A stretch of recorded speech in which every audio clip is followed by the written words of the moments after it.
Hare Krishna, Namaste. Chapter 13 is entitled as Kshetrajna Yoga, also as Prakriti Purusha Vibhaga Yoga, also as Prakriti Purusha Viveka Yoga. Sloka 9.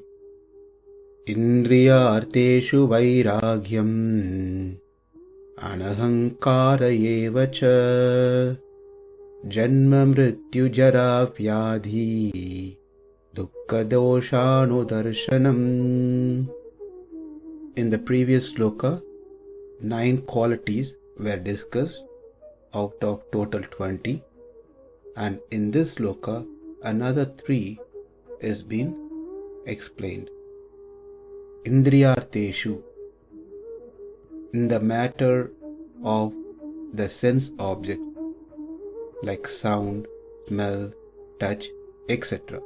Vairāgyam, renunciation or non-attachment.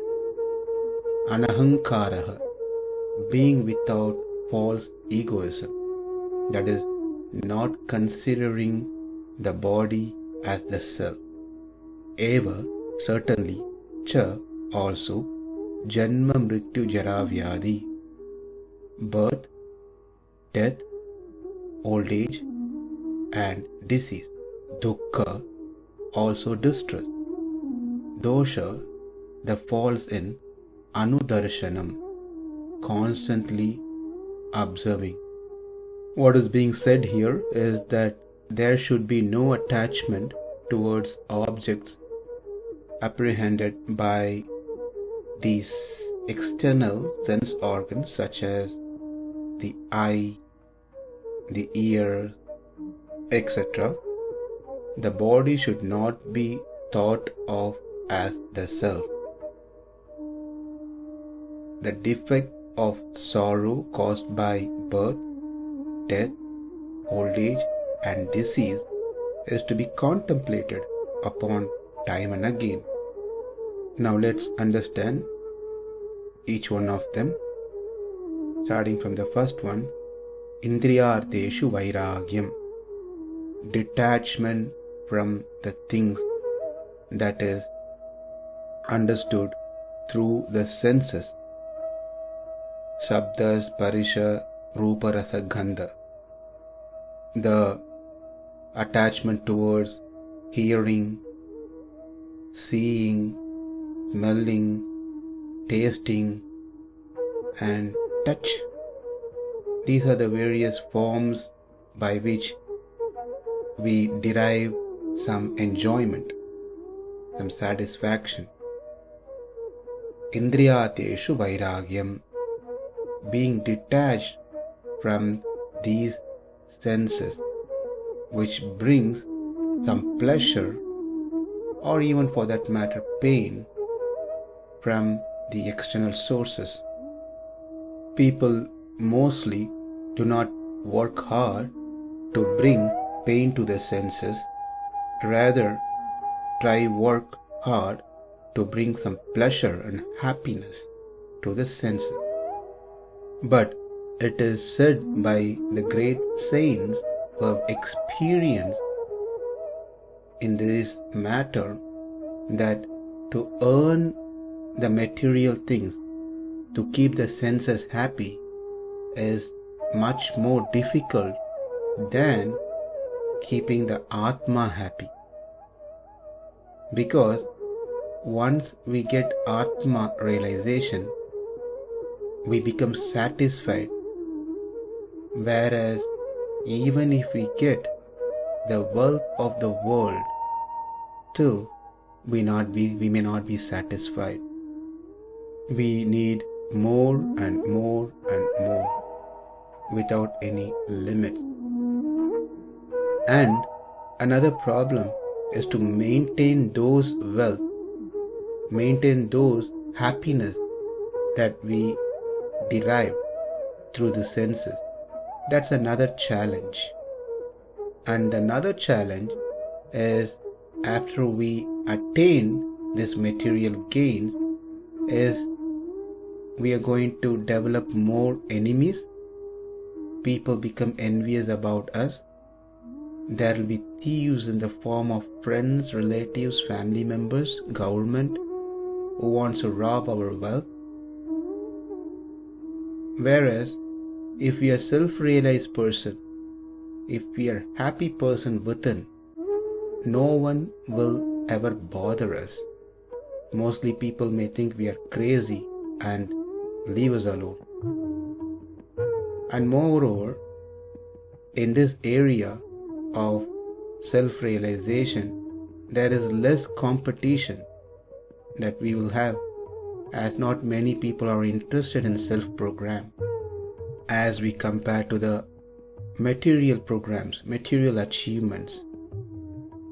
So, for the material things, for the material gains, there are a lot of difficulties. Obtaining them requires a lot of effort. Number 2, maintaining it is a challenge after we obtained it. Number 3, they are temporary. Number 4, we think it's going to bring us happiness, but comes along with that is distress as well. And number 5, it develops enmities among people.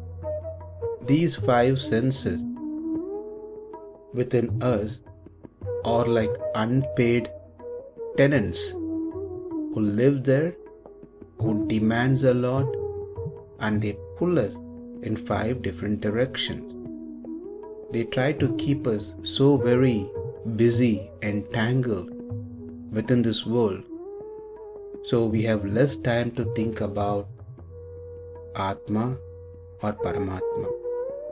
Even the great saints are very much afraid of these senses. But people like us take it so very lightly.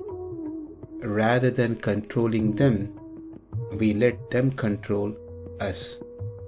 So the quality that we have to develop, which has been mentioned here as a 10th item, is indriyārtheṣu vairāgyam, detachment from the object of sense gratification. Number 11, anahaṅkāra, anahaṅkāra evacha. Evacha, which has been used here for this particular item, tells that it is very important one. What is important? Anahaṅkāra, that is, not considering the body as the self, the Atma. Atma is different from the body, and this is called anahaṅkāra. Ahaṅkāra means considering body to be the Atma, whereas anahaṅkāra means having clear understanding that I am not this body, I am Atma. When one has ahaṅkāra, identifying oneself to be the body, and that leads to the second one called mamakāra. One starts feeling possessiveness towards certain things which really does not belong to that person.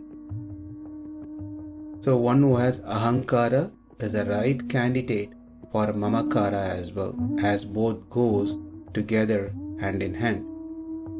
They are said to be the twin seeds of a tree, and this tree is called avidya, ignorance. And what are the 2 seeds? Ahaṅkāra and mamakāra. If we prohibit ahaṅkāra, mamakāra can also be avoided.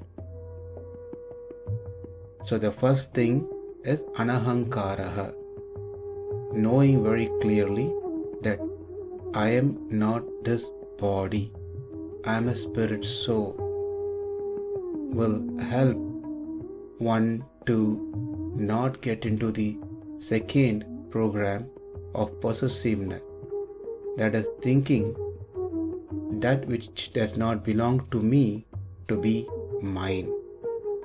One might ask a question, well, I should not think those things which doesn't belong to be mine to be mine. Can I think those things which belongs to be mine to be mine? The answer is same. Nothing really belongs to us to claim the authoritative ownership. We are just the caretakers, or we have been given certain things as a lease which has to be returned back at certain time. Therefore, nothing really belongs to us. So that is 11th quality, anahaṅkāra. The 12th is janma-mṛtyu-jarā-vyādhi duḥkha-doṣānudarśanam. This is quite interesting because we have been reading that we should constantly remember the Supreme Lord, never forget Him.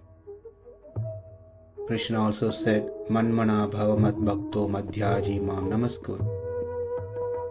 But over here, it is said that one should constantly contemplate on the defects of sorrow brought about by birth, death, old age, and disease. Well, we may think, I don't even have time to think about God all the time. Where am I going to think about the defects of these items, birth, death, old age, and disease? The answer is, we have to find time to think about these things, because of which one gets frustrated and start thinking about Krishna, who is the only protector and who is the only person who can lift us from this ocean of birth, death, old age, and disease. That bhakti will come only when we get clear understanding of birth, death, old age, and disease, and the sorrow and the problems that these things brings to us. As long as we are in this world, or as long as we have this body, we cannot escape from these problems. It is said that suffering in the hell and the hardship to be undergone while in the mother's womb and in birth cannot be described in words. It is frightening even to talk about it. The scholars of Vedas say that there are 101 different kinds of death. Needless to describe the pain in the deathbed. There was a poet by name Bhadrat provides a graphic description about this whole thing. He compares the old age as a threatening tigress. Disease hurt the body like many enemies. In old age, the body shrinks. Our walking becomes unsteady. The teeth drop off. The sight fades. Deafness grows. Speech becomes slower. The relatives do not agree with us. The wife does not serve, and even own son ignores us. Therefore, what has been said here is one must contemplate on these problems.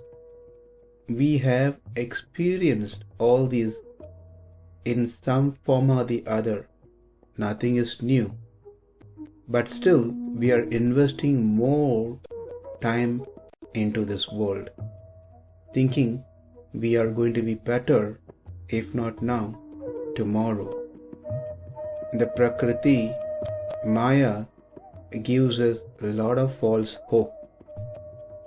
So we have to come to our senses and see what is happening around us in this world.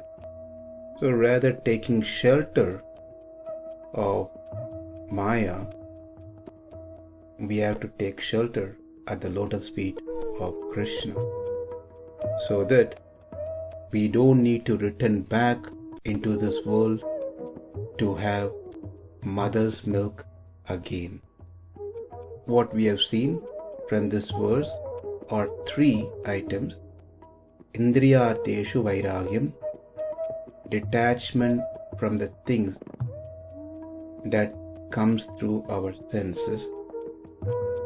Number 2, anahaṅkāra, not considering the body to be the self. Number 3, janma-mṛtyu-jarā-vyādhi duḥkha-doṣānudarśanam, to contemplate on the defects of sorrow brought about by birth, death, old age and disease. Indriyārtheṣu vairāgyam, anahaṅkāra evacha, janma-mṛtyu-jarā-vyādhi, duḥkha-doṣānudarśanam. Namaste. Hare Krishna.